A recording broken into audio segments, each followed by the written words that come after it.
Previous video में हमने देखा पाषाण काल के बारे में और हड़प्पा सभ्यता तथा वैदिक काल के बारे में।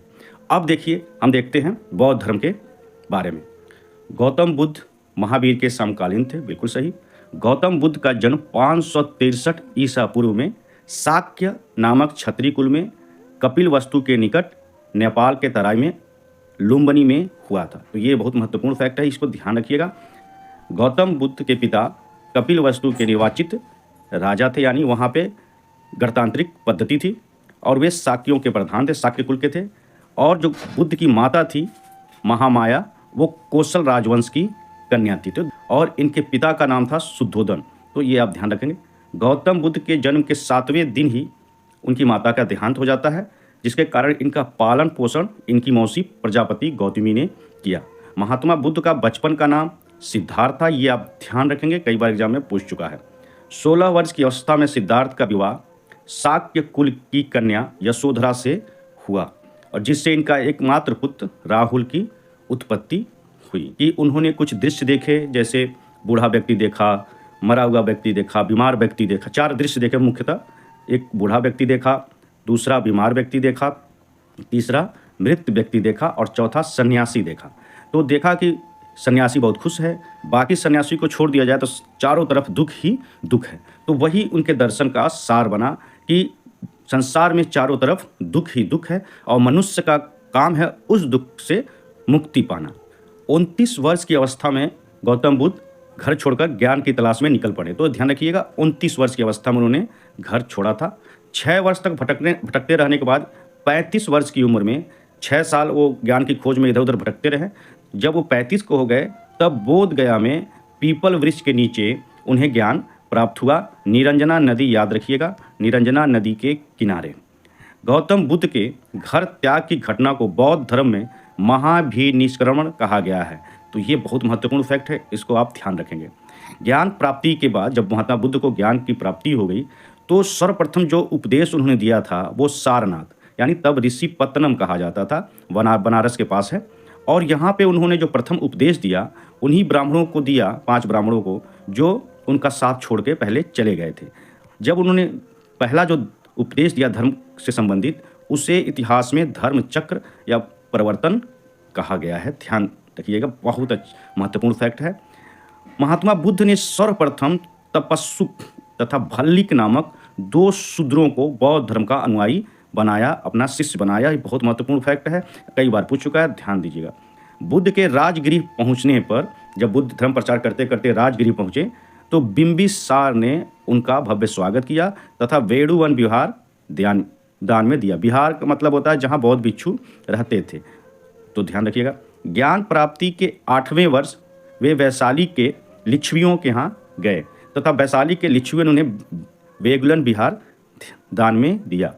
गौतम बुद्ध की मृत्यु 80 वर्ष की अवस्था में 483 ईसा पूर्व में कुशीनगर, जिसे वर्तमान में कुशीनगर कहते हैं, जो एक जिला है देवरिया के पास, वहाँ पे उनकी मृत्यु हो गई। जब धर्म प्रचार करते करते महात्मा बुद्ध कुशीनगर आए तो वहाँ पे उन्हें चंदू नामक एक लोहार के यहाँ शुकर माधव का भोजन किया, जिसके चलते उन्हें रक्त अतिसार हो गया, जिसके कारण उनकी मृत्यु हो गई। तो ये ध्यान रखिएगा। ज्ञान प्राप्ति के 8वें वर्ष, इसमें बता ही चुका हूँ। अपने शिष्य आनंद, उनके 2 शिष्य थे, आनंद और उपाली। सबसे जो प्रिय शिष्य थे वो आनंद थे। आनंद के कहने पर ही महात्मा बुद्ध ने वैशाली में महिलाओं को संघ में प्रवेश की अनुमति दी।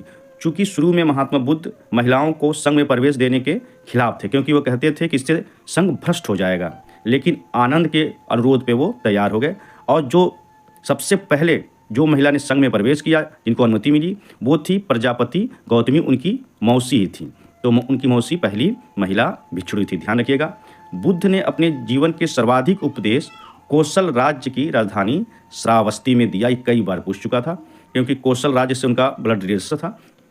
उनके धर्म प्रचार के कार्यों में ऊंच नीच, अमीर गरीब, स्त्री पुरुष के बीच कोई भेदभाव नहीं किया गया। तो ध्यान रखिएगा, उन्होंने किसी के बीच कोई भेदभाव नहीं किया, इसीलिए वो उनका धर्म बहुत ही जल्दी भारत में लोकप्रिय हो गया। जबकि उस समय प्रचलित ब्राह्मण धर्म में काफ़ी भेदभाव आ गया था, लोगों के बीच उस धर्म के द्वारा किया जा रहा था, जिससे उसकी लोकप्रियता, ब्राह्मण धर्म की लोकप्रियता कम हो रही थी। वहीं जैन धर्म इतना कठोर थे, उसके नियम और सिद्धांत इतने कठोर थे, जिसका पालन आम नागरिक के लिए संभव नहीं था।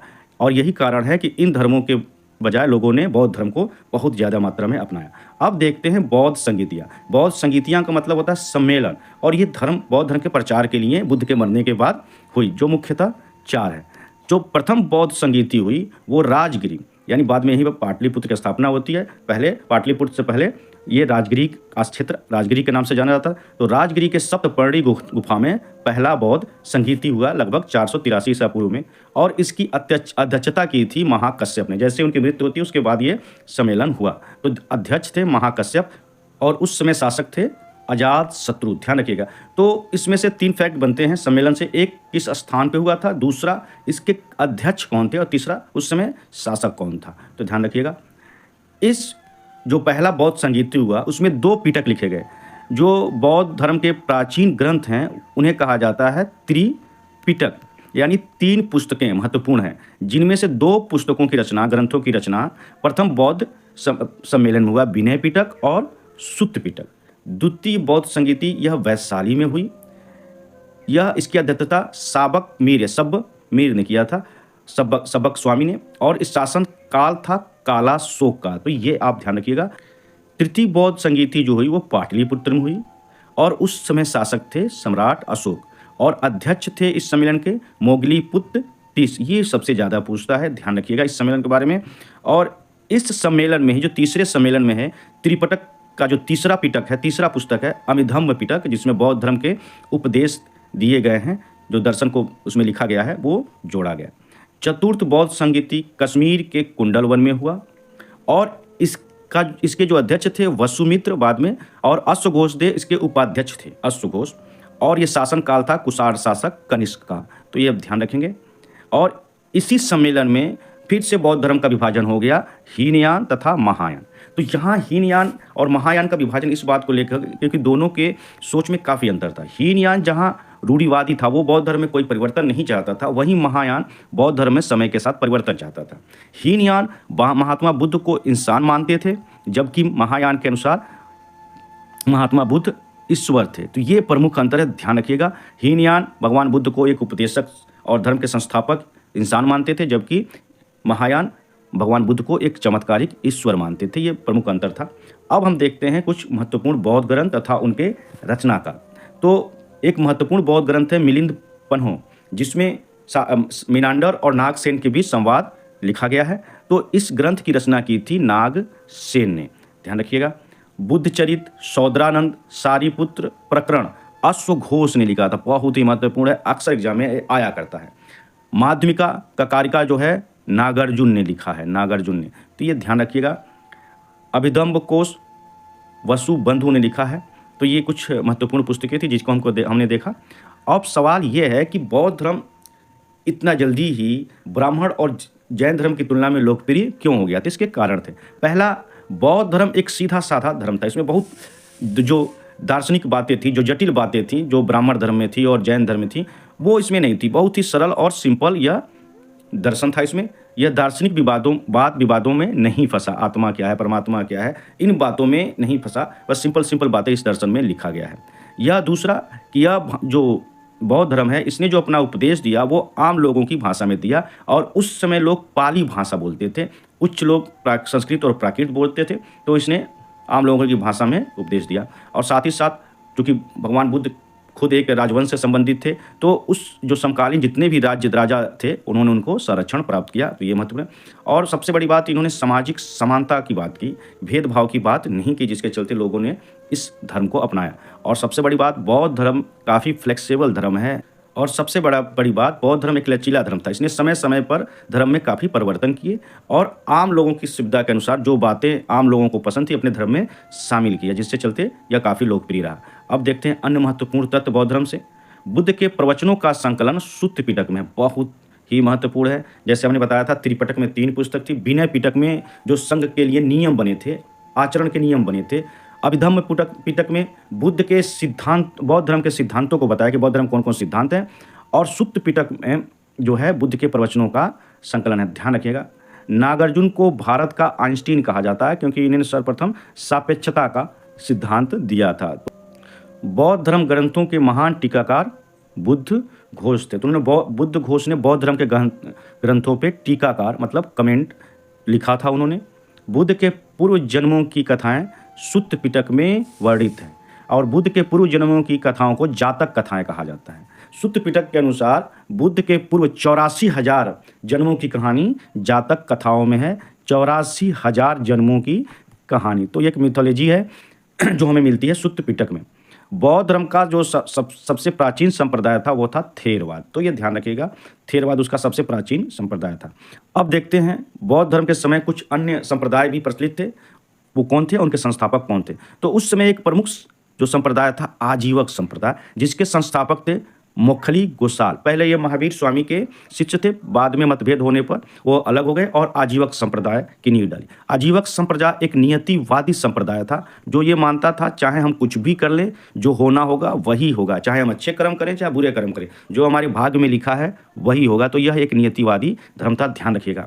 जो दूसरा प्रमुख संप्रदाय था वो था घोर अक्रियावादी, जिसके संस्थापक थे पूरन कश्यप। तीसरा था उच्छेदवादी, जिसके संस्थापक थे अजीत केश कम्बलिन। और एक और संप्रदाय था जो भी नियतिवादी था, उसके संस्थापक थे पकुत कच्चायन। और एक संदेहवादी संप्रदाय था जिसके संस्थापक थे संजय वेलेदु पुत्र। इनके अनुसार दुनिया में कुछ भी निश्चित रूप से नहीं कहा जाता है, क्या सही है और क्या गलत। गृह जीवन में रखकर बौद्ध धर्म को अपनाने वालों को उपासक कहा जाता था। तो यहाँ ध्यान रखिएगा, दो शब्द, एक था भिक्षु और दूसरा है उपासक। भिक्षु उन्हें कहा जाता था जो मठ में रह के यानी संन्यास धारण कर लेते थे बौद्ध धर्म में और प्रचार करते थे धर्म का, उन्हें भिक्षु कहा जाता था। और जो गृहस्थ आश्रम में रह के बौद्ध धर्म को अपनाते थे उन्हें उपासक कहा जाता था। तो ये ध्यान रखिएगा। बौद्धों का सबसे पवित्र महत्वपूर्ण त्यौहार है वैशाख पूर्णिमा, जो बुद्ध पूर्णिमा के नाम से जाना जाता है, क्योंकि वैशाख पूर्णिमा के दिन ही महात्मा बुद्ध को निरंजना नदी के किनारे ज्ञान प्राप्त हुआ था। बौद्ध धर्म में वर्ण व्यवस्था एवं जात व्यवस्था का विरोध किया गया। तो यहाँ ध्यान रखेंगे कि बौद्ध धर्म में वर्ण व्यवस्था एवं जाति व्यवस्था का विरोध तो किया गया है, लेकिन इसे अस्वीकार नहीं किया गया है। ध्यान रखिएगा, विरोध किया गया लेकिन इसको अस्वीकार नहीं किया गया है, यह ध्यान रखिएगा। बौद्ध धर्म अनात्मवादी है। बौद्ध धर्म आत्मा की सत्ता को नहीं मानता है, इसमें आत्मा की परिकल्पना नहीं की गई है। तो लोगों ने क्वेश्चन किया, जब आत्मा आप नहीं मानते हैं तो फिर जन्म कैसे होता है, क्योंकि बौद्ध धर्म में जन्मवाद को माना गया है। इस पे बुद्ध फंस गए और उन्होंने फिर गोल मोल आंसर दिया कि जैसे पान कत्था कसैली खाने से लाल रंग का निर्माण होता है और जैसे पानी का एक लहर गिरने से पहले दूसरे लहर को जन्म देती है, जैसे दीपक का लौ बुझने से पहले दूसरा दीपक जला देता है, उसी तरह यह शरीर दूसरा शरीर धारण कर लेती है। तो गोल मोल आंसर दिया जो समकालीन विद्वान जिससे सहमत नहीं हुए।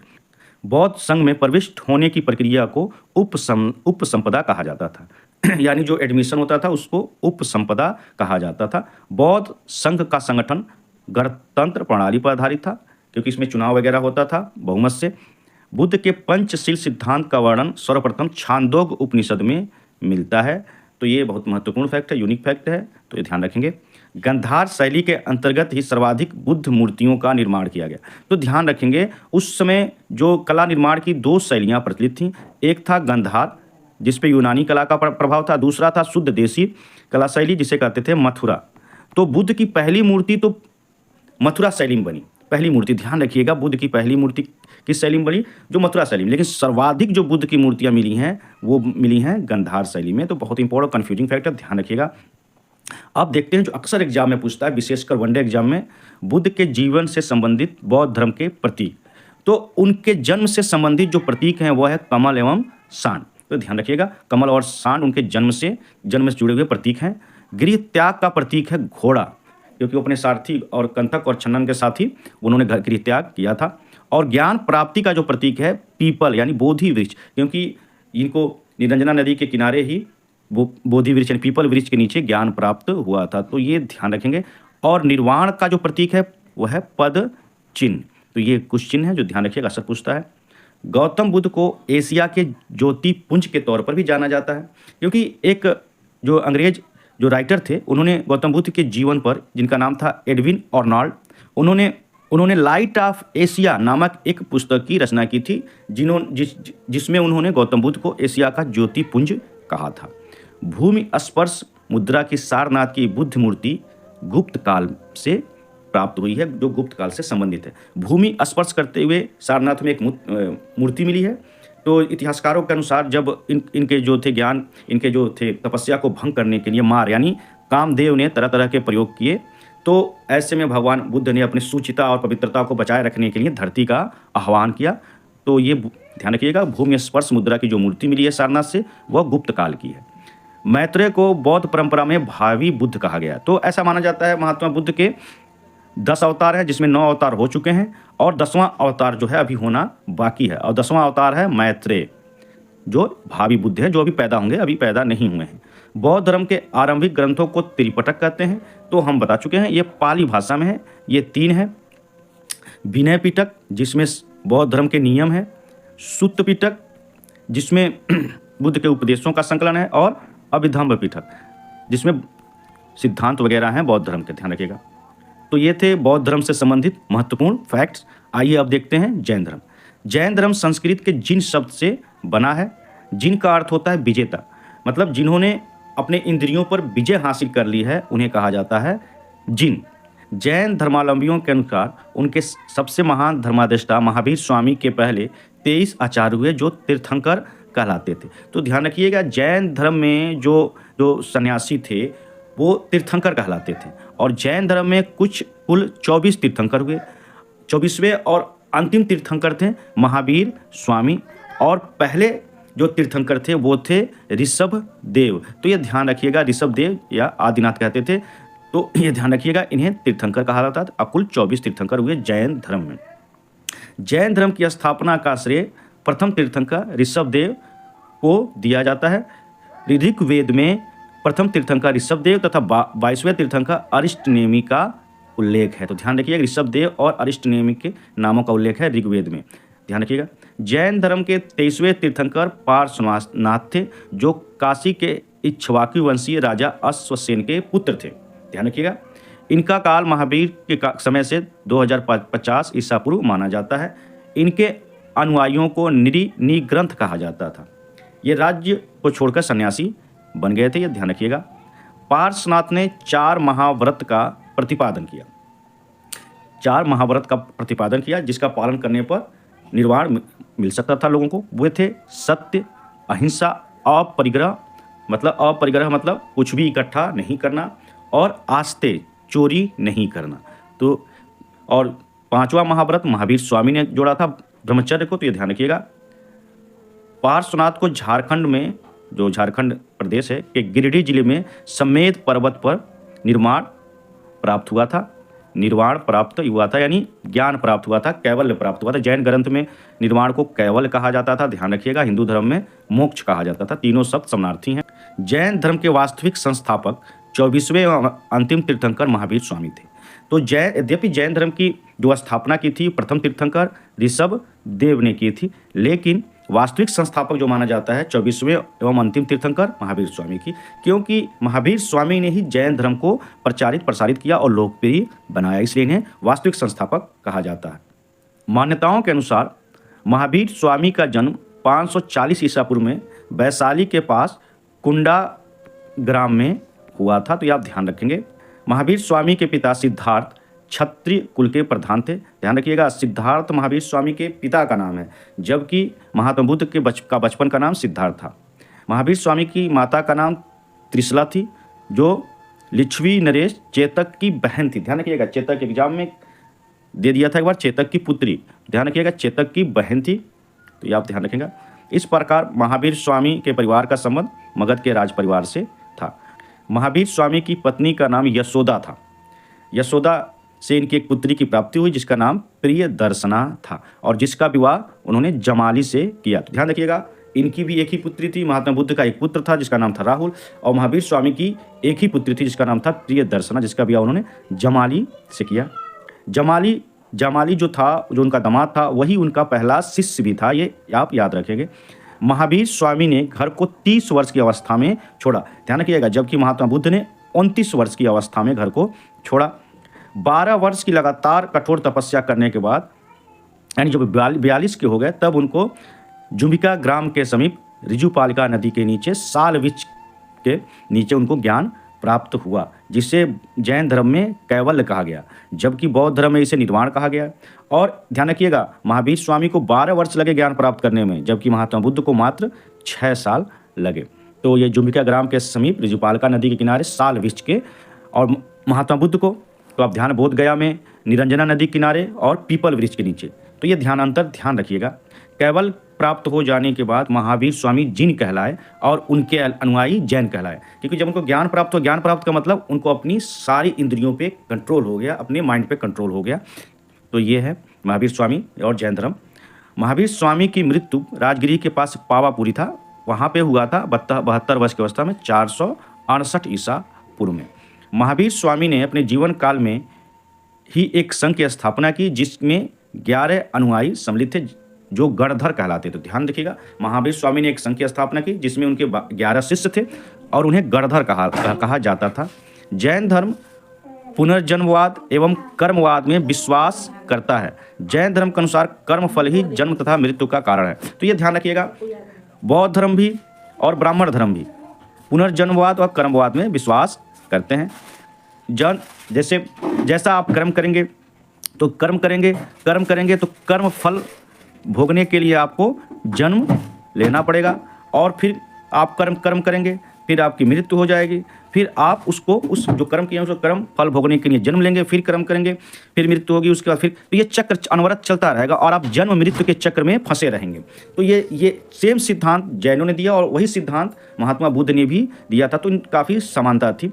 जैन धर्म में कृषि और युद्ध दोनों वर्जित हैं, क्योंकि दोनों में ही जीवों की हिंसा होती है। तो ध्यान रखिएगा, अहिंसा पर बल देता था जैन धर्म। बौद्ध धर्म भी देता था, लेकिन कुछ ज़्यादा ही अहिंसावादी था जैन धर्म, क्योंकि इसमें अगर आप किसी पर गलत सोचते हैं तो वो भी अहिंसा ही माना जाएगा और आप पाप के भोगी होंगे।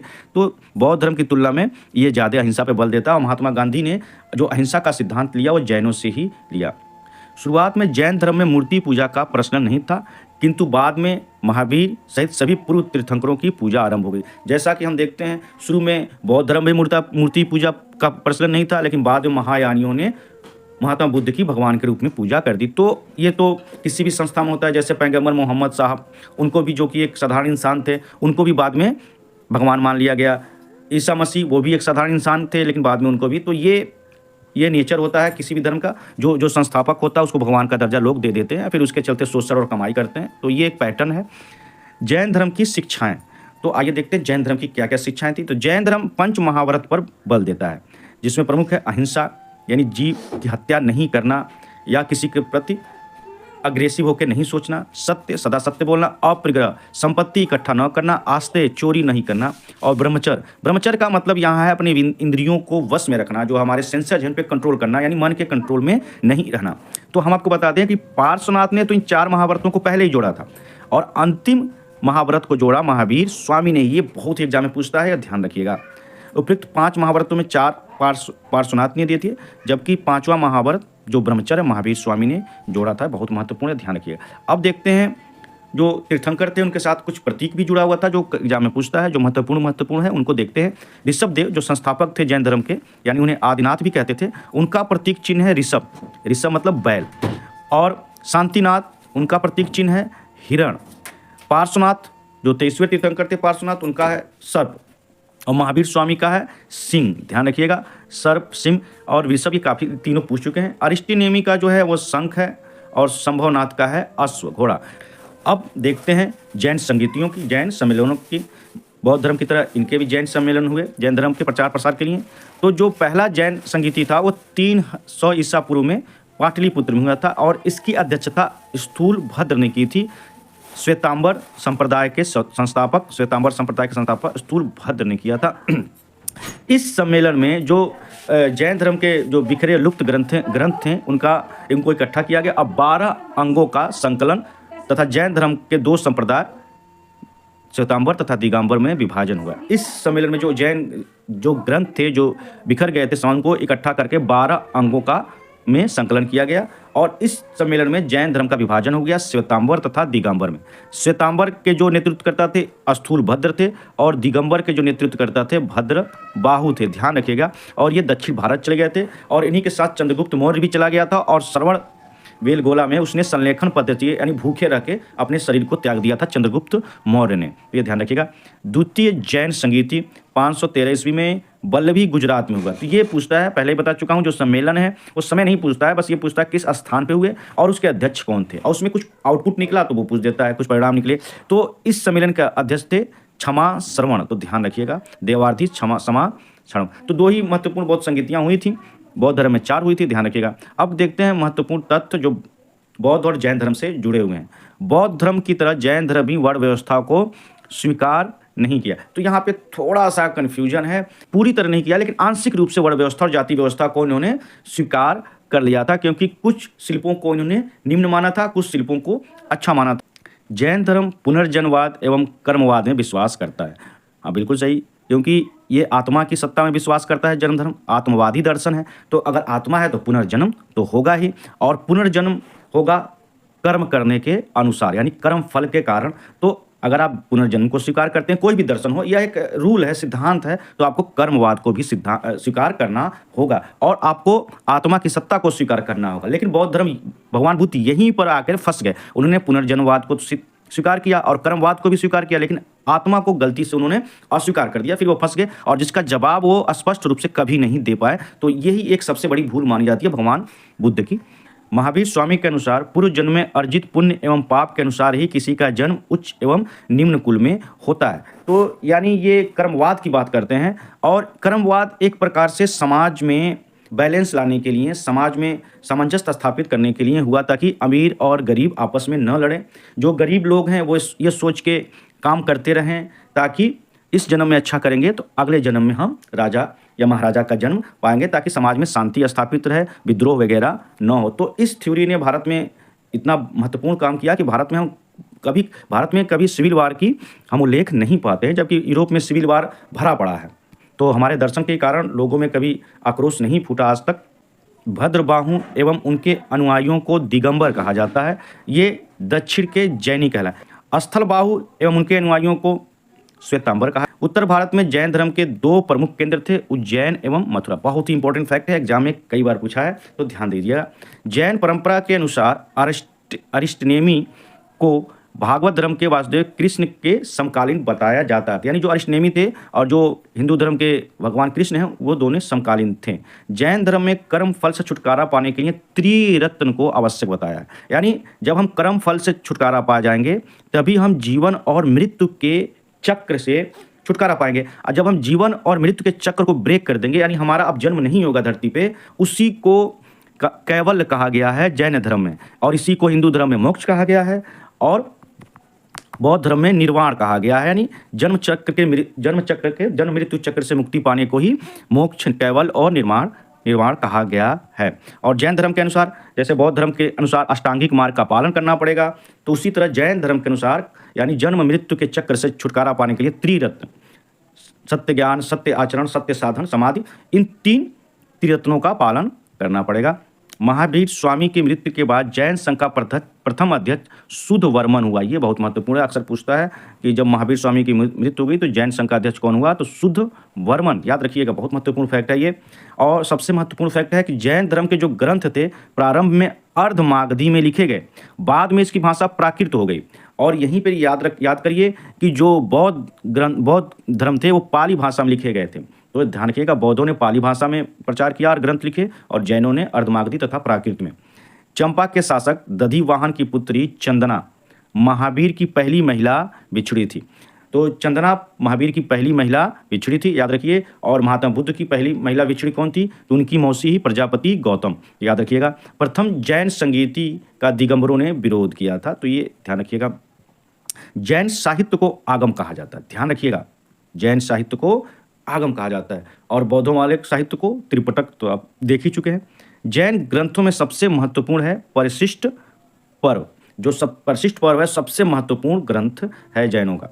जैन ग्रंथ भगवती सूत्र में 16 महाजनपदों का उल्लेख मिलता है, ये बहुत महत्वपूर्ण है, कई बार पूछ चुका है। अचरांग सूत्र में बहुत महत्वपूर्ण है, अचरांग सूत्र में महावीर के जीवन पर कुछ प्रकाश पड़ता है। जो अचरांग सूत्र है उसमें महावीर की जीवनी लिखी गई है। न्याय धम्मका में महावीर के शिक्षाओं का संग्रह है। न्याय धम्मका जो ग्रंथ है उसमें महावीर की शिक्षाओं का संग्रह है। जैन धर्म का प्रारंभिक इतिहास कल्पसूत्र से ज्ञात होता है, जिसकी रचना भद्रबाहु ने की थी, ये भी इंपॉर्टेंट है। माउंट आबू, राजस्थान, माउंट आबू के दिलवाड़ा में जैन मंदिर है जो संगमरमर से बना है। माउंट आबू के दिलवाड़ा क्षेत्र में एक जैन मंदिर है जो संगमरमर से बना है, और गुजरात में, और इसका निर्माण गुजरात के चालुक्य शासक भीमदेव प्रथम के सामंत विमल शाह ने करवाया था। तो ये बहुत ही महत्वपूर्ण फैक्ट है, इसको याद रखिएगा। आइए अब देखते हैं कुछ प्रमुख जैन ग्रंथ और उनके राइटर। कल्पसूत्र नामक जैन ग्रंथ की रचना की थी भद्रबाहु ने। परिशिष्ट पर्वन की रचना की थी हेमचंद्र ने। स्यादवाद मंजरी लिखा था मल्ली सेन ने। द्रव्य संग्रह नेमीचंद्र ने। प्रवचन सार कुंद ने। न्यायावतार को लिखा था सिद्धसेन दिवाकर ने। तो इसमें सारे इंपॉर्टेंट नहीं, कुछ इंपॉर्टेंट जैसे कल्पसूत्र है, परिशिष्ट पर्वन है और न्यायावतार है, ये 3 पुस्तकें आप याद रखेंगे। महामस्तकाभिषेक जैन धर्म का एक महत्वपूर्ण उत्सव है। तो यह उत्सव मनाया जाता है कर्नाटक के श्रवणबेलगोला में। जो महाबली की जो मूर्ति है, ये वहाँ पे जो ऋषभ देव के पुत्र हैं, तो वहाँ पे मनाया जाता है कर्नाटक में 12 वर्षों में। तो ये ध्यान रखिएगा। महावीर स्वामी के मृत्यु के पश्चात सुधवर्मन जैन संघ का प्रथम अध्यक्ष बना, ये हम बता चुके हैं। खुजराहो के मंदिर हिंदू और जैन धर्म से संबंधित है। तो ये बहुत महत्वपूर्ण है। जो खुजराहो का मंदिर है वो मध्य प्रदेश में, वो हिंदू और जैन धर्म से संबंधित है, ध्यान रखिएगा ये। जैन साहित्य में अशोक के पौत्र संप्रति को जैन मत का संरक्षक बताया गया है। वह उज्जैन का शासक था, जिसके कारण उज्जैन जैन धर्म का प्रमुख केंद्र बन गया था। तो ये कुछ फैक्ट थे एक्स्ट्रा, ध्यान रखिएगा। तो ये था जैन धर्म से संबंधित महत्वपूर्ण फैक्ट।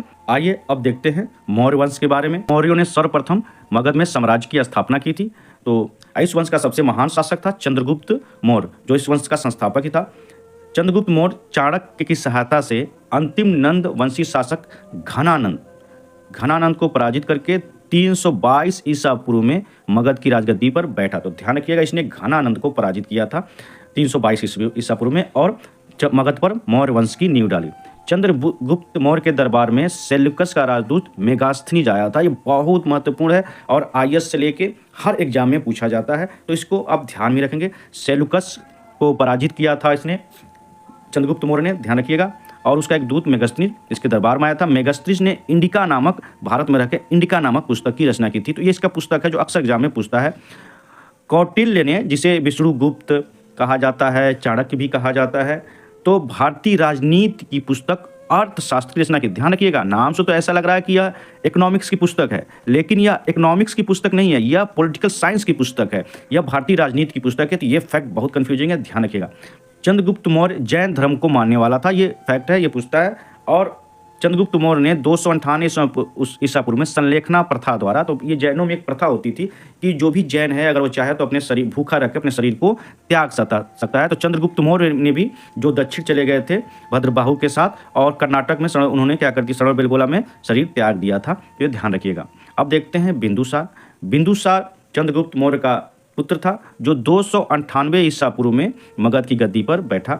बिंदुसार को अमित्र घात के नाम से जाना जाता है, ध्यान रखिएगा, अमित्र घात के नाम से जाना जाता है। सीरिया के शासक एंटियोकस प्रथम ने डायमेकस को राजदूत के रूप में मिस्र के दरबार में भेजा था, और उसके साथ साथ मिस्र के शासक टॉलमी द्वितीय फिलिप्पस ने डायनोसिस को बिंदुसार के दरबार में भेजा था। तो यही सबसे ज़्यादा फैक्ट पूछता है। ये जो 2 राजदूत आए थे, एक मिस डायनोसियस और डायमेकस, जो सीरिया के शासक ने भेजा था। तो ये ध्यान रखिएगा, कौन सीरिया का राजदूत आया था, कौन मिस्र से राजदूत आया था, यही पूछता है। और अब देखते हैं अशोक के बारे में कुछ महत्वपूर्ण। अशोक बिंदुसार का पुत्र था। अशोक का राज्याभिषेक 269 ईसा पूर्व में हुआ था। इससे पहले अशोक उज्जैन का राज्यपाल था। अशोक को उसके अभिलेखों में उसे देवा नाम प्रियदर्शी की उपाधि दी गई है। तो ये बहुत महत्वपूर्ण है। अशोक अपने अभिलेखों में जो अपना नाम लिखवाता था वो देवा नाम प्रियदर्शी, यानी देवताओं का प्रिय के नाम लिखवाता था अपने अभिलेखों में, ध्यान रखिएगा, बहुत पूछा है ये। अशोक के नाम का उल्लेख मास्की, गुर्जरा, निट्टर और उद्गोलम अभिलेख में मिलता है। अशोक ने जो अभिलेख लिखवाए पूरे भारत में, यहाँ तक विदेशों तक में, तो उसके अभिलेख में ये मात्र 4 ही अभिलेख हैं जिनमें अशोक के डायरेक्ट नाम का उल्लेख है, नहीं तो अक्सर उसके अभिलेखों में देवा नाम प्रियदर्शी ही उल्लेख मिलता है। तो ये आप ध्यान रखेंगे। पुराणों में अशोक को अशोक वर्धन तथा दीप वंश में करमोली कहा गया है, ये बहुत महत्वपूर्ण है, ध्यान रखिएगा। पुराणों में अशोकवर्धन कहा गया है। चौथा महत्वपूर्ण बौद्ध ग्रंथ दीपवंश में करमोली कहा गया है। अशोक के अभिलेखों को सर्वप्रथम जेम्स प्रिंसेप ने 1837 में पढ़ा था। ये बहुत महत्वपूर्ण है, जेम्स प्रिंसेप ने पढ़ा था अशोक के अभिलेखों को सर्वप्रथम। अशोक ने राज्याभिषेक के 8वें वर्ष लगभग 261 ईसा पूर्व में कलिंग पर आक्रमण किया था। ध्यान रखिएगा, ये कई बार पूछा है अपने राज्याभिषेक के किस वर्ष में, तो 8वें वर्ष में। ये भी ध्यान रखिएगा, 261 ईसा पूर्व भी ध्यान रखिएगा कलिंग, क्योंकि यहीं के बाद से अशोक के जीवन में टर्निंग पॉइंट आया। उसका पूरा जीवन ही इस युद्ध के बाद बदल गया। इसलिए बौद्ध धर्म में और इतिहास में कलिंग के युद्ध का बहुत ही महत्वपूर्ण है। अशोक के 13वें अभिलेख में कलिंग युद्ध के बारे में विस्तृत जानकारी है। तो अशोक के जो 13 अभिलेख मिले हैं टोटल, उन्हें 13 जो उसकी बातें थी वो मिली हैं, उसमें 13वां जो बातें हैं यानी 13वां अभिलेख जो है वो कलिंग युद्ध के बारे में बताता है। ये वनडे का सबसे फेवरेट क्वेश्चन अक्सर वनडे में आया करता है। अशोक शुरुआत में ब्राह्मण धर्म का अनुयायी था, संभवतः सूर्य का उपासक था, परंतु बाद में वह बौद्ध बन गया। राजतरंगिणी के अनुसार, राजतरंगिणी जो एक पुस्तक है महत्वपूर्ण, उसके अनुसार अशोक शुरुआत में शैव धर्म का अनुयायी था। तो ये अलग अलग मत हैं, फिलहाल जो दिया है उसको मान लेंगे हम सही। अशोक ने आजीविकों के रहने हेतु बराबर की पहाड़ियों में 4 गुफाओं का निर्माण कराया था। तो ये बिल्कुल सही है, ये आजीविकों के रहने के लिए अशोक ने और इसके पुत्र दशरथ ने भी, अक्सर पूछता है, इसके पौत्र दशरथ ने भी, इसका पोता दशरथ ने भी बराबर की जो पहाड़ियां हैं उसमें गुफाएं जो थी आजीविकों को दान में दिया था। तो हम बता चुके हैं आजीवक जो होते थे नियतिवादी होते थे, ऊपर बता चुके हैं। अशोक ने अपने शासन के 10वें वर्ष में बोध गया की यात्रा की। इसके बाद अपने राज्याभिषेक के 20वें वर्ष में महात्मा बुद्ध का जन्मस्थली लुम्बिनी गया था। तो ध्यान रखिएगा, वहाँ पर उसने कर को कम कर दिया था। एक्स्ट्रा फैक्ट है, पीसीएस वगैरह में पूछता है। भारत में शिलालेख का प्रचलन सर्वप्रथम अशोक ने करवाया था, क्योंकि इससे पहले कभी किसी शासक ने भारत में इस बारे में नहीं सोचा कि शिलालेखों के माध्यम से अपनी बातों को जनता के सामने रखें। ये पहला शासक था भारत में। हालांकि इस तरह का प्रचलन रोम वगैरह में था, लेकिन भारत में यह पहला था इस तरह का उदाहरण। तो उसके शिलालेख में जो है कई बातें लिखी गई हैं नंबरिंग करके। तो जो पहला शिलालेख मतलब पहला जो बात लिखा गया है शिलालेख में, उसे पहला शिलालेख कहते हैं। तो पहला शिलालेख है उसमें पशु बलि की निंदा की गई है। उसमें अशोक ने पशु बलि की निंदा की है कि पशुओं को मारना सही नहीं है, क्योंकि उस समय तो पशु वशु मारना आम बात थी। और सभी मनुष्य मेरी संतान है, तो ये काफ़ी महत्वपूर्ण है। दूसरा जो शिलालेख है उसमें चिकित्सा की बात की गई है, मानव की चिकित्सा के साथ साथ पशुओं की चिकित्सा की बात की गई। साथ ही साथ अपने पड़ोसी राज्यों का भी जिक्र करता है, जिसमें चोल, चेर, पांड्य, सतीपुत्र, केरल की चर्चा की गई है। इसके साथ जो सीमांती जो उसके सीमा पर अन्य विदेशी राज्यों थे उनके भी सीरिया वगैरह की चर्चा इस अभिलेख में की गई है। तीसरे अभिलेख में वो युक्त, रजुक और प्रादेशिक अधिकारियों को अपने राज्य में दौरा करने का आदेश देता। ये उसके प्रमुख अधिकारी होते थे। चौथे शिलालेख में युद्ध घोष की जगह धम्म घोष की घोषणा करता है वो, यानी भेरी घोष की जगह धम्म घोष की घोषणा करता है। मतलब अब वो युद्ध की जगह धम्म प्रचार का कार्य करेगा। 5वां शिलालेख में वो धम्म महामात्रों की नियुक्ति का जिक्र करता है। जो धम्म महामात्र होते थे ये सबसे बड़े अधिकारी होते थे धर्म प्रचार के लिए। तो ये राज्य में दौरा करेंगे तथा देखेंगे कि राज्य धर्म के अनुसार चल रहा है कि नहीं। वो 6ठे अभिलेख में आत्मनिर्माण की शिक्षा दी गई है, तो ये इतना महत्वपूर्ण है। 7वें शिलालेख में वो सहिष्णुता की बात करता है। ये कई बार पूछा एग्जाम में, सभी संप्रदायों के लिए सहिष्णुता की बात करता है। 8वें शिलालेख में वो धर्म यात्राओं का उल्लेख करता है, जो उसने बोध गया, कुशीनगर, इन सब क्षेत्रों में जो किया था लुम्बिनी वंश की चर्चा करता है। 9वां शिलालेख इंपॉर्टेंट नहीं है। 10वां शिलालेख धम्म नीति की श्रेष्ठता बोलता है। 11वां शिलालेख धम्म नीति की व्याख्या करता है। और 12वां शिलालेख में वह एक स्त्री महामात्र की चर्चा करता है। और 13वें शिलालेख में वो कलिंग युद्ध का वर्णन करता है। तो ये आप ध्यान रखेंगे। कुछ अभिलेख जो हैं इसके बहुत महत्वपूर्ण है, जैसे पहला महत्वपूर्ण है, दूसरा महत्वपूर्ण है, और तीसरा भी महत्वपूर्ण है, चौथा काफ़ी महत्वपूर्ण है, 5वां भी महत्वपूर्ण है क्योंकि धम्म महामात्रों की नियुक्ति। 7वां महत्वपूर्ण है क्योंकि सहिष्णुता की बात करता है। फिर उसके बाद 11वां इंपॉर्टेंट है, धम्म नीति की व्याख्या की है। और फिर 13वां। और आइए देखते हैं मौर्य प्रशासन के बारे में। इससे काफ़ी क्वेश्चन पूछता है कि मौर्य प्रशासन में लगभग 27 अध्यक्ष होते थे। तो वो आप ध्यान रखेंगे, अध्यक्ष मतलब एक एक डिपार्टमेंट के हेड जैसे आजकल होते हैं। तो पन्याध्यक्ष कहा जाता था वाणिज्यिक अध्यक्ष को, जो मतलब कॉमर्स विभाग का जो हेड होता था। पौतवाध्यक्ष कहा जाता था माप तौल के मेजरमेंट के अध्यक्ष को। सूनाध्यक्ष कहा जाता बूचड़ खाने का जो मीट वगैरह का उसके अध्यक्ष को। लक्षणाध्यक्ष कहा जाता था टकसाल, टकसाल का मतलब जहाँ सिक्के बनते थे। नवाध्यक्ष कहा जाता था जहाज रानी विभाग के अध्यक्ष को। और विविताध्यक्ष कहा जाता था चारागाह के अध्यक्ष को। तो ये था मौर्यों से संबंधित महत्वपूर्ण फैक्ट। क्लास काफ़ी लंबा हो जाएगा, मिलते हैं नेक्स्ट वीडियो में। Till then have a nice day, thank you very much.